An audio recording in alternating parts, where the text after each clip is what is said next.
mengapalah Allah bagi aku sakit, mengapa Allah bagi aku ni susah banding orang lain, begitu ya.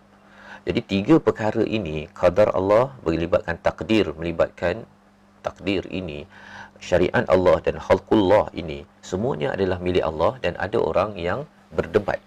Wa minan nasi may yujadilu fillah, ya, bighairi ain, tanpa ilmu.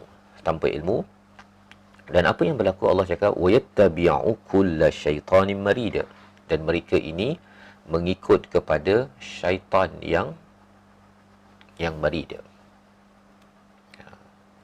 Kalau Sarah M kata tak puas hati undang-undang pembagian harta, poligami, hak-hak suami. Okey, itu semuanya adalah contoh yujadilu fillah bighairi ilm, tanpa ilmu. Pasal apa? Pasal dia tidak merujuk pada ilmu daripada Al-Quran. Dia merujuk kepada kulla syaitanin marida. Allah siap cakap lagi, orang begini sentiasa mengikut kepada syaitan yang suka sebati dengan kejahatan. Jadi, tuan-tuan yang mati Allah sekalian, itu sebabnya mengapa kita kena kenal kepada Allah. Dan kenal kepada Allah ini bukan sekadar, kenal, dah tahu, bukan. Ia memberi kesan pada kehidupan dan memberi kesan kepada doa kita. Dan bercakap tadi tentang kehidupan kita, kita menerima ketentuan Allah, ya. Kita menerima peraturan Allah, menerima ciptaan Allah bagi kita. Muka saya, hidung saya. Ada orang yang dia tak suka, kan? Dia tak suka apa yang Allah dah cipta pada diri dia dari segi fizikal contohnya. Padahal itu adalah yang terbaik Allah ciptakan.